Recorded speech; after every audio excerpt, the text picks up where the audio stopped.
13만 1000km F80 M3 중고차 리뷰 갑니다. 중고차 리뷰 13만 1000km 중간에 엔진 오버홀인지 엔진 교환인지 이력이 남아있고, 최근에 크랭크 볼트가 풀려가지고 다시 재조립을 해가지고 지금 시운전을 나갔는데요. 2014년도에 BMW에서 F80 M3를 처음에 국내에다가 이제 판매를 시작을 했는데, 시간이 지났을 때 이 차에 대한 고질병들을 알 수 없었던 상황의 당시의 리뷰였다면, 10년 정도 차량이 지났을 때 이거를 또 중고로 살만한 값어치가 있는지 그런 것들을 조금 찍어보고 싶었어요. 엔진 예열은 충분히 되어 있고, 핸들, 서스펜션, 엔진까지 노멀 세팅을 해놓고 지금 운행을 해보고 있어요. 아따, 디스크 이거 안 좋네. 이거 상태가 거의 총 맞은 것 같은 진짜. 차는 16년식 생산 모델이고 페인트워크 에디션, 2016년식 모델의 2017년 등록 차량입니다. 엔진 같은 경우는 430마력 직렬 6기통 3000cc 트윈터보 가솔린 엔진이고요. 엔진 형식은 S55 형식의 당시에는 고성능 M 모델이에요. 지금도 어떻게 보면 400마력 좀 넘으면 고성능 모델이라고 볼 수 있을 것 같아요. 인터페이스나 이런 것들이 이제 구형이기 때문에 요즘 신차들에 비해서는 시인성이 좋거나 그러진 않거든요. 엔진 출력이 좋아진 대신에 여기다 무엇을 했냐면, 과거 292 M3 때는 대용량 브레이크 시스템에서 대용량 피스톤을 집어넣어서 원 피스톤으로 이제 앞 브레이크가 있었거든요. F80 넘어오면서 브레이크의 중요성을 이때부터 깨달았나 봐요. 전륜이 4피스톤의 캘리퍼, 그 다음에 후륜이 2피스톤의 캘리퍼를 적용했어요. 디스크 로터는 292 모델에 비해서 크게 변함은 없었고, 이 디스크 로터의 단점이 뭐냐, 와, 관리가 안 되면 이렇게 소리가 나요. 제동할 때마다 지금 소리 나죠. 80 디스크 로터 같은 경우는 이제 열 방출에 용이하게끔 만들어져 있는데, 열을 받았다 식었다 받았다 식었다를 반복하면서 미세하게 일자로 크랙이 가거든요. 그런 부분이 조금 단점으로 작용해요. 장기간 봤을 때 부식으로부터 좀 취약하죠. 지금 이 모델 같은 경우는 EDC가 적용되어 있는 타입이어서 감쇄력을 2단계로 조정할 수 있습니다. 승차감이 좀 단단한 세단을 타는 느낌이에요. 일반 노멀 모드에서는 불편함이 전혀 없어요. 근데 F80에서 빠진 모델이 있고 있는 모델이 있어요. 그게 있고 없고 차이가 굉장히 크다. 노멀 모드에서는 가변 배기도 작동이 안 되고 330i나 뭐 320i 타듯이 그냥 부드러운 모습이에요. 이 모델 같은 경우는 이제 보통 변속기가 게트락 7단 듀얼 클러치 미션이 들어가거든요.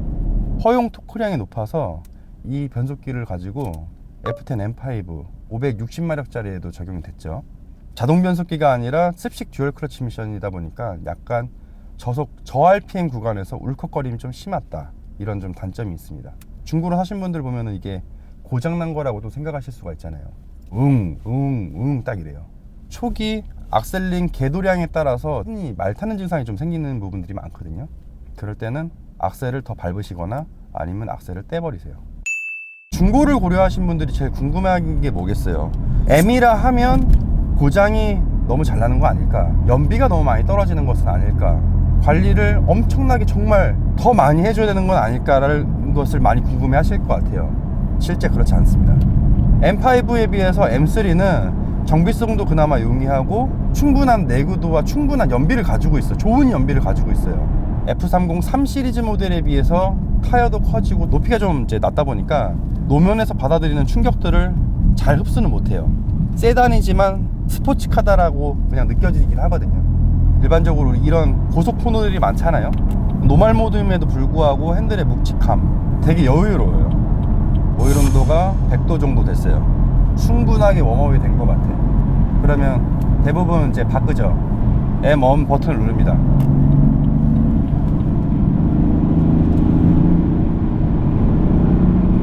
일반 노멀 모드에서 M 버튼을 누르면 쉽게 바뀝니다.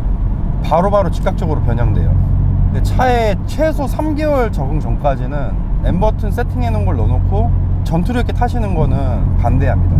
노멀 모드에서도 밟으면 충분하게 차가 튀어나가고 충분하게 제동이 되고 정말 정확하게 핸들이 칼각으로 움직이거든요. 200마력 전후대 차량을 타시다가 M3를 한번 타보고 싶다 해서 사오시면 마력대가 벌써 2배가 뻥튀기가 됩니다. 그리고 전륜차를 타시다가 후륜차의 고마력대를 차량을 타게 되면 뒤에가 굉장히 빨리 흘러요. 급가속할 때 노면이 좀 좋지 못하거나 철제로 이어진 교각들 있잖아요. 그 범프 구간을 잘못 만나면 뒤에가 그냥 날라버립니다. 굉장히 위험한 모션이 만들어집니다. 우리 오버스티어라고 하잖아요. BMW를 꾸준히 타오셨던 분이라 하면 눈길이나 빗길에 가속을 하던 중간 중에 뒤에 한 번씩 미끄러지는 현상을 경험해 보시는 분들이 있을 거예요. 그건 바로 카운터 스티어링 들어가잖아요. 전륜차를 타시던 분이라면 어깨가 경직되는 순간을 느끼실 거예요. 그냥 몸이 굳어버려요.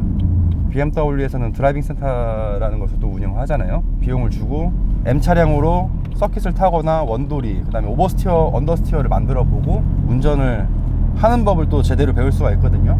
그런 것들이 좀 충분하게 경험으로 좀 됐을 때 달려보시는 게 더 낫지 않겠나.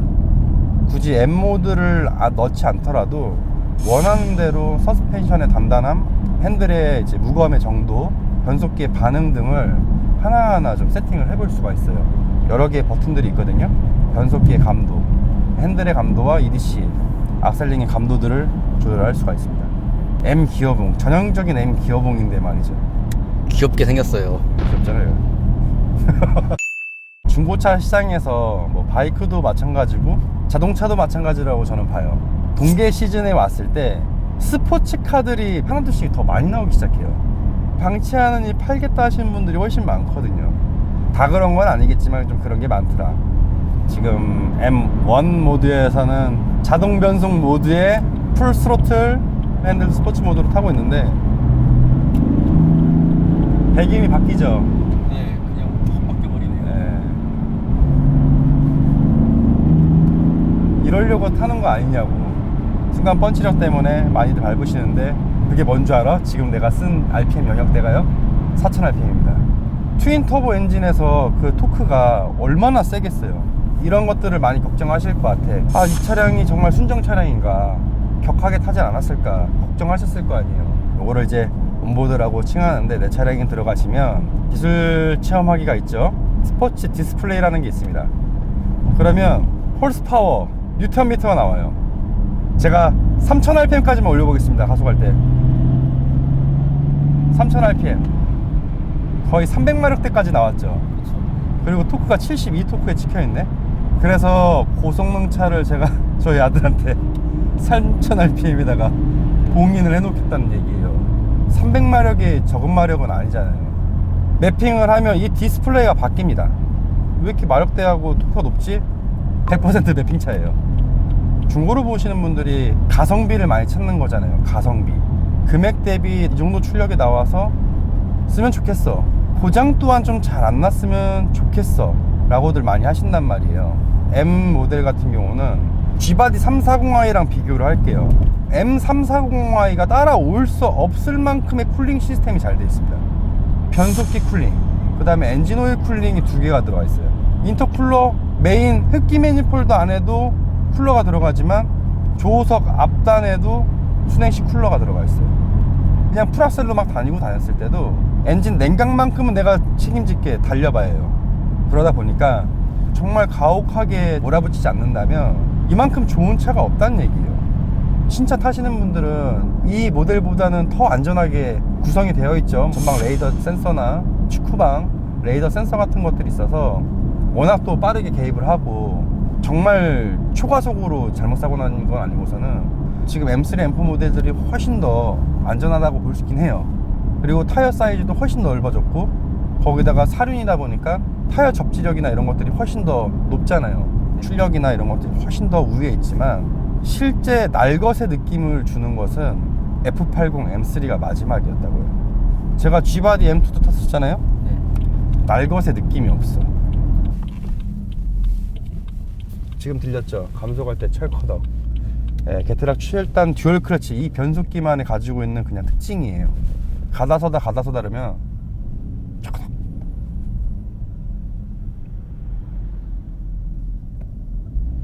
들리죠? 감속할 때 들리고 가속할 때 철커덕.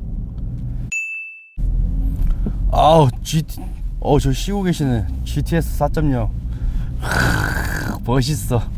출력이 다가 아닌 시대가 됐죠. 전기차가 나온 시점이었던 것 같아요. 근데 아직까지는 내연기관을 좋아하시고 날것의 느낌을 좋아하시는 분들이 많다 보니까 중고로도 많이들 고민하실 것 같아.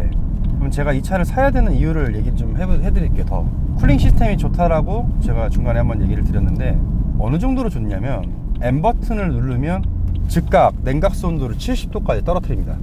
열 효율을 위해서 연소실 온도를 굉장히 높게 쓰고 있다가 나 달릴 거야 M을 딱 눌러,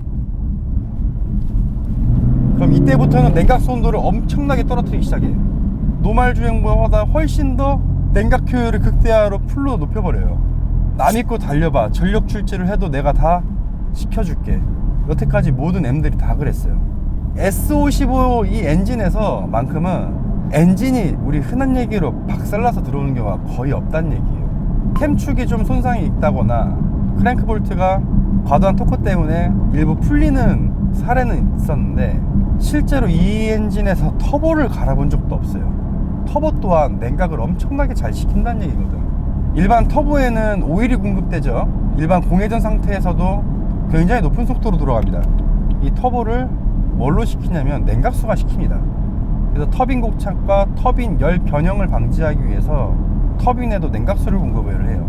인터쿨러 또한 순행식 쿨러와 그 순행식 쿨러를 보강하기 위해서 조호석 앞반바 안쪽에다가 인터쿨러 라인 전용 또 쿨러 시스템을 또 장착을 해놨어요. 그리고 엔진 하단에는 대용량 엔진 오일 쿨러가 들어갑니다. 이번처럼 뭐 530마력, 요건 좀 과하다고 저는 봐요. 순정으로 타시면 정말 더욱이 좋겠으나 정말 조금만 높였으면 좋겠는데, 그러면 480마력대가 안전마진이지 않을까라는 생각이 들어요. 와, 안돼 이거 안 되겠다. 무섭다 이거. 지금 530마력으로 매핑한 것도 이 정도인데, 해외 S55 엔진은 아니지만 S58 엔진에다가 단조 피스톤이랑 커넥팅 노드를 빌드를 해서 1000마력까지 끌어올린 분이 계시더라고요. 제가 알기로는 국내에도 있습니다. 어마무시하지. 600마력짜리 만들어서 3000rpm 리밋 걸고, 향후 좀 혹시 상향 조정될 수도 있잖아요. 130km까지만 리밋을 걸어주면은 안전한 카라이프가 되지 않을까. 겨울에 뚜른 유동이다 보니까 스노우 타이어를 꼽지 않고서는 운행이 좀 어려울 때도 많거든요. 위험하기도 하고. 자신의 마음으로 리밋을 거는 것도 중요하다. 저건 못 참아. 우와, 그러시면 안 된다는 얘기예요. 사회의 안전도 중요하니까 교통량이 많거나 순간순간 욱하는 마음으로 배틀을 하지 않으셨으면 좋겠다. 근데 못 참으실 것 같은데 다들 참는다면 내가 보기엔 남성 호르몬이 더 이상 첫 번째 차를 고를 때 매번 얘기하지만 타이어가 그 차의 성능에 맞는 급이 껴져 있는지. 이 차량 지금 피제로 꽂아져 있죠. 지금 차주분이 피제로로 바뀌어놓은 상태였는데, 원래 그전에는 여름인데도 윈터 타이어가 꼽혀 있었어요. 두 번째, 워낙 공격적으로 타는 차량이기 때문에 앞유리에 돌빵이 없는지 확인을 해봐야 돼요. 어두운 실내에 있거나 조명이 쏴져 있는 잘 안 보여요. 자연광에 나와가지고 앞유리에 우리 흔한 얘기로 돌빵 상태를 확인해 볼 필요가 있어요. 자잘한 돌빵이 너무나도 많다 그러면 차주분이 공격적으로 탔을 확률이 굉장히 높다. 세 번째는 디스크로터 상태입니다. 교환을 했음에도 불구하고 열 흔히 있는 애들이 있어요. 전바기처럼 보라색 빛깔이나 검은색 빛깔로 점점점점하게 이제 빛깔이 좀 다른 게 있는데, 디스크가 휘었을 확률이 좀 높아 보입니다. 휠 스포크가 넓기 때문에 디스크가 아주 적나라하게 보이거든요. 고속주행을 하다 보면은 돌이 튀어갖고 휠 7도 깨져요. 휠 7에 깨짐은 없는지, 디스크 상태의 변형도나 마모드 상태는 괜찮은지 정도를 소비자분들이 차를 구매할 때 쉽게 볼 수 있는 부분들이거든요. 개인 간 거래라면 M을 전문으로 맡기는 정비소에 예약하셔서 일정을 잡고 점검을 해보는 게 좋겠고, 이 차량 같은 경우는 빠르면 6만, 늦으면 8만 킬로 만에 엔진 오일 누유가 많이 시작됩니다. 실린더 헤드 커버, 오일 필터 하우징, 오일 쿨러 가스켓, 그 다음에 엔진 오일 팬 가스켓, 후크랭크 실. 고무류의 가스켓이 8만이면 대부분 새 있어요. 키로수를 정말 짧은 게 아니라면 누유 점검은 꼭 하셔야 돼요. 8만에서 10만 킬로 사이에. 오일 누유가 벨트 손상도 유발을 하고요. 플러그나 코일도 망가뜨리고, 다른 기타 고무류나 이런 플라스틱류 망가뜨리거든요. 배선 또한 마찬가지고. 그런 부분 좀 점검을 하셔서 구매를 하시면 좋을 것 같고, 예를 들어 그렇게 궁금하실 수도 있잖아요. 이렇게 하면 얼마나 나와요? 라고 했을 때 적게는 400만원, 많게는 600만원까지도 누유 수리비로 발생될 수 있습니다. 내 한도 내에서 샀는데 이것 때문에 이제 좀 못 고치고 타실 수도 있단 말이에요. 꼼꼼하게 체크를 하셔가지고 구매하시면 좋을 것 같고, 과도한 튜닝이 되어 있는 차는 스포츠 디스플레이에 마력수하고 토크가 원래 순정보다 더 높게 표시되어 있진 않나 정도를 체크해 보시면 좋을 것 같아요. 되도록이면 순정차를 사셔서 오너분의 입맛에 맞춰서 관리 상태가 깨끗한 상태에서 매핑을 하시는 게 더 안전하지 않겠나라는 생각을 해봅니다. 그리고 제일 중요시하게 생각하는 거 핸들. 가끔 차 안 아끼시는 분들 중에 반지 끼고 타시는 분들 있어요. 그러면 핸들에 고스란히 남습니다. 그런 부분 세세하게 보시고 가셔서 시동 한번 걸어보고 배기음에 빠져서 사시는 분들 있을 거란 말이에요.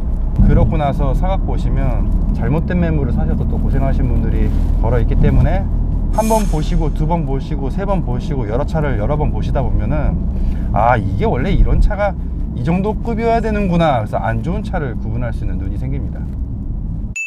중고차를 또 정말 궁금하신 것도 있을 거 아니에요. 한번 타보고 싶은데 이 매물에 대해서 어떻게 좀 얘기해 주실 만한 것들 없나요? 막 하실 거 아니에요.